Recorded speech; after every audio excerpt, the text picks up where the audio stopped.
கட்சி ஒழுங்கு நடவடிக்கை குழு உறுப்பினர் அன்பு சொந்த விநாயகர் ரமேஷ் அவர்களே,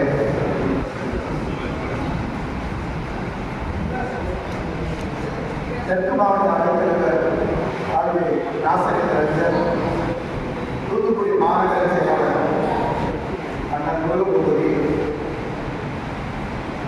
கழக தீர்மான குழு உறுப்பினர் தலைமை நிர்வாக உறுப்பினர் அண்ணன் கேட்கிறார், மாவட்ட துணை செயலாளர் துணை செயலாளர்கள் ஒருவர் அண்ணன் வீரபாண்டி சிவசாமி, கழகத்துடைய மூத்த நிர்வாகிகள் ஒருவர் மாவட்ட துணை செயலாளர் அண்ணன் வெங்கடேசன், கழக தொழிற்சங்க அமைப்பை வலுவாக நடத்தி கொண்டிருக்கிற மாநில தொழிற்சங்கத்தின் பொருளாளர் அண்ணன் கஜேந்திரன், தோழர் அமர் செல்வராஜ், கழக மீனவர் அணியின் மாநில செயலாளர், வெளியீட்டு அணியின் மாநில செயலாளர், மீனவர் இணைந்த புரொஃபசர், வெளியீட்டு அணியின் மாநில செயலாளர், கவலையோடு நாம் இருந்தோம் நன்றாக உடல்நலம் என்று கண்ணீர் முறையில் உரையாற்றிய அண்ணன் நக்கீரன், கண்ணை எண்ணை காப்பதைப் போல மறுமலர்ச்சி திமுகவை காத்து நிற்கின்ற செயல் வீரர்களாக கட்சியினுடைய முன்னணி கழகத்திற்கு மாவட்ட நிர்வாகிகள், மாநில நிர்வாகிகள், ஒன்றிய செயலாளர்கள், நகர செயலாளர்கள், பல்வேறு அணிகளின் பொறுப்பாளர்கள் எந்த பொறுப்பிலும் இல்லாமல் கூட்டத்தில் என்ன பேசுகிறார்கள் என கேட்க வந்திருக்கின்ற தலைவர் வைகோவின் அன்பு பெண்மணிகள் அனைவருக்கும் என்னுடைய வணக்கத்தை தெரிவித்துக் கொள்கிறேன். முக்கியமான காலகட்டத்தை மறுமலர்ச்சி திமுக கடந்து கொண்டிருக்கிற ஒரு தருணத்தில் தூத்துக்குடி மாவட்ட வாசனையை சந்திக்க நாம் கொண்டிருக்கிறோம். ஏறக்குறைய 19 ஒன்றிய நகரங்கள் தங்கள் பகுதியிலிருந்து எத்தனை வாகனங்கள் எவ்வளவு பேரை அழைத்து வருவோம் என்று ஆர்வம் ஏதாவது நம்ம வீட்டு கல்யாணத்துக்கு கூட்டிட்டு போறது மாதிரி, சொந்த வேலைக்கு புறப்பட்டு வர்றது மாதிரி ஆர்வத்தோடு சொன்னீர்கள்.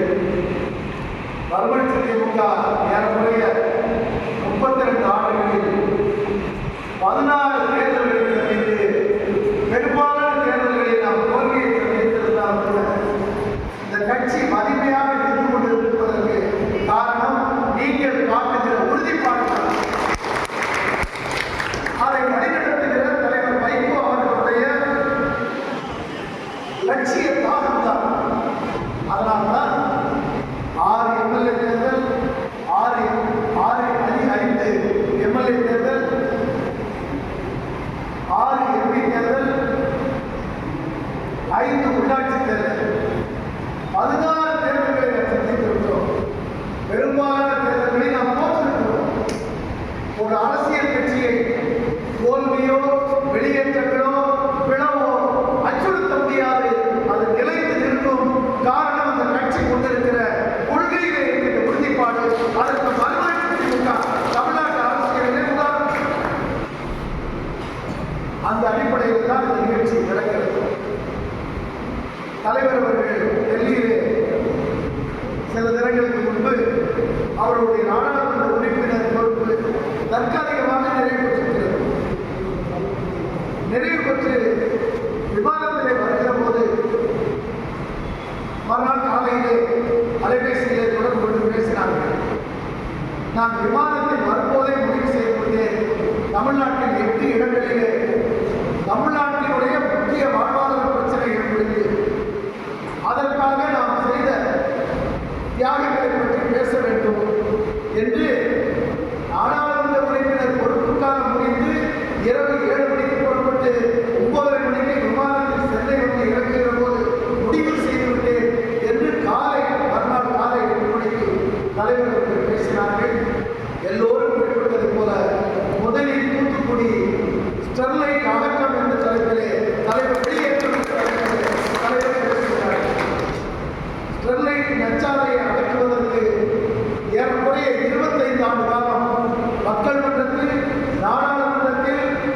நீதிமன்றத்தில் அகில இந்தியாவிலேயே ஒரு போராட்டத்தை ஒரு அரசியல் கட்சி நடத்தி இருக்கிறது என்று சொன்னால் அது ஸ்டெர்லைட் அகற்றுதல், ஸ்டெர்லைட் வெளியேற்ற யுத்தம் தான். அதில் சில பேர் இது இருக்கணும்னு வாதாடுவாங்க, அது வேற விஷயம். ஆனால் ஸ்டெர்லைட் பிரச்சாரம் அது எங்கள் மண்ணில் இருக்க சம்மதிக்க மாட்டோம், ஏற்க மாட்டோம் என்று 3 மன்றங்களிலும் 25 ஆண்டுகள் இடையறாத போராடி வெற்றி வாங்கக்கூடிய இயக்கம் அகில இந்தியாவிலே நம்ம கவுன்சிலர் கிடையாது, சேர்மன் கிடையாது, எம்எல்ஏ கிடையாது, அமைச்சர் கிடையாது. ஆனால் உலக கோடீஸ்வரனுக்கு அடிபணியாமல் ஒரு ஆலை அகற்ற முடியும் என்பதை இந்திய உபகண்டத்தில் நிரூபித்த தலைவர் வைகோ, நிரூபித்த கட்சி. அதுதான் நம்ம பெருமை, அதுதான் சிறப்பு. இப்படி பெரிய தன்னுடைய கட்சிக்கே 32 வயசு தான். 32 வயசுல ஏறக்குறைய 25 ஆண்டுகள் ஒரு நச்சாலை அகற்றுவதற்கு தன்னுடைய சக்தியை செலவழித்திருக்கிற சிறப்பு நாமெல்லாம் இருக்கின்ற மறுமலர்ச்சி கூட்டம் இருக்கும். அதனால்தான் முதல் கூட்டம் சொல்லலாம். வைகோவுக்கு தான் இந்த நாடு என்று நானே எதிர்பார்த்திருந்த போது கூட தலைவர் வைகோ நாங்கள் ஆட்சி அமைப்போம், அதிகாரத்திற்கு வருவோம் என்று சொல்லவில்லை. தமிழினத்தின் உரிமைக்காக, தமிழ்நாட்டின் உரிமையை காப்பதற்கு நாங்கள் போராடுவோம் என்றுதான் அன்றும் சொன்னார்கள், இன்றும் சொல்கிறார்கள், நாளை நாம் சொல்வோம். அந்த சிறப்புக்குரிய கட்சியில நம்ம பணியாற்றிருக்கிறோம். பொதுவாக ஒரு அரசியல் கட்சியில் இருப்பதனால என்ன நன்மை நம்ம கேட்கிறோம்? ஒரு நன்மை பிறகு எதற்காக கட்சியை சொல்கிறோம்? இந்த நாட்டில் பிறந்தோம், குடும்பத்திற்காக கொஞ்சம் செலவழிச்சு நம்ம வாழலாம், சொந்த பந்தங்கள் நட்போட்டத்திற்காக நம்ம பணியாற்றுகிறோம். இது போல எந்த வேலை இல்லையா? இந்த நாட்டுக்கு பாடுபடுகிற தலைவர் வைகோவுக்கு பக்கத்தில் நாங்கள் இருக்கிறோம். ஆக இந்த நாட்டுக்கு நாம் பாடுபடுகிறோம். அதுதான் அர்த்தம், அதுதான் பொது வாழ்க்கைக்கு நாம் இருக்கோம். அதனால இது என்ன ஆதாயம், அங்கே என்ன கிடைக்கும், இது இப்படி நடந்துமா, அதெல்லாம் கிடையாது. நாட்டுக்கு பாடுபடுகிற தலைவர் வைகோ அவர்களுக்கு துணையாக நாங்கள் பணியாற்றி கொண்டிருப்பது இந்த நாட்டுக்கு நாமெல்லாம் பாடுபட்டுக் கொண்டிருக்கிறோம் என்பதுதான் செய்யும். ஆக பொதுவாக இருக்கிற நாமெல்லாம் தோழர்களெல்லாம் இந்த நாட்டுக்கு பயன்படுகிற வகையிலே கடமையாற்றி கொண்டிருக்கிறோம் என்கிற பெருமையோடு நாம் களத்தில் இருக்கிறோம்.